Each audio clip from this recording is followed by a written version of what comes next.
పెళ్ళంపిల్లలు ఉన్నారు కదా, ఆ డ్రైవర్ అనే అతను కారు ఆపి వెంటనే సింగేనే పక్కన ఎక్కించాలి. వాళ్ళకి బుద్ధి లేకపోతే కారులో ఉన్న వైవి సుబ్బారెడ్డి అన్నందన్నా గడిదండావు. వైవి సుబ్బారెడ్డి మళ్ళీ నువ్వు చైర్మన్ ఎలగబెట్టావు. నీకు మానవత్వం లేదా? దునపోతుల కారులో కూర్చునే బదులు దిగి ఆ సింగేనే ఎవరు కాపాడాలి?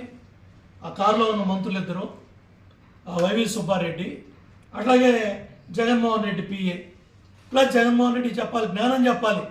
ఏమంటే బండి కింద మనిషి సింగయ్య పడ్డాడు, మనం ఎమ్మటే అతన్ని పంపిస్తే బతుకుతాడని మీరు ఈడ్చి అక్కడ పడేస్తే తర్వాత 108లో ఎవరో ఫోన్ చేస్తే వెనకున్న వాళ్ళు పాపం వచ్చి తీసుకెళ్ళి హాస్పిటల్లో పెడితే ఆయన చనిపోయాడు.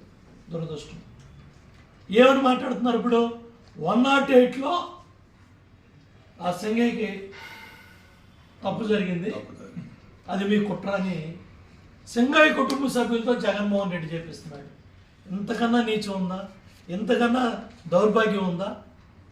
ఆ సీట్లో కూర్చోవడానికి, ముఖ్యమంత్రి సీటు కోసం ఇంత దిగజారాలా జగన్మోహన్ రెడ్డి? ఇంత అవసరమా? ఇన్ని పనికిమాలిన పనులు నీ యువకర్తలు ఎవడయా బుద్ధికి అన్నం తిన్నారు, గడ్డి తిన్నారు ఆ యదాలో. నీ యువకర్తలకు చెప్తున్నా, అరే సన్నాసులారా, రాష్ట్రాన్ని ఒక్క ఛాన్స్ అని తగలబెట్టారు ఆ రోజు.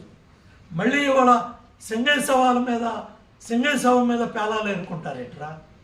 గంజాయి బ్యాచ్ని సమర్థించమని పంపిస్తారేట్రా యువకర్తలారా, పనికిమాలిన సన్నాసులారా? ఇటువంటి సలహాలు ఇవ్వటానికి మీరు కోర్టులు తీసుకునేది ఎదవలారా? ఏం చేయాలనుకున్నారా మా రాష్ట్రాన్ని? ఏం చేస్తారా మా రాష్ట్రాన్ని? తన్ని తగలేస్తారు మిమ్మల్ని. జాగ్రత్తగా ఒళ్ళు దగ్గర పెట్టుకొని ఉండండి. ఇమ్మీడియట్గా పోలీస్ యంత్రాంగం, ఎస్బీ, ఐబీ మొత్తం ఈ ఎదవలందరినీ తన్ని తరిమేయండి ఈ రాష్ట్రం నుంచి. ఈ పనికిమాలిన సలహాలు రాజకీయ నాయకులకి ఇచ్చి ఈ ఎదవలు మళ్ళీ ఎమ్మెల్యేలు అవడానికి, ఎంపీలు అవడానికి, మంత్రులు అవడానికి, ముఖ్యమంత్రి అవడానికి ఈ సన్నాసి పనులు చేసి ఈ రాష్ట్రాన్ని తగలబెడుతున్నారు.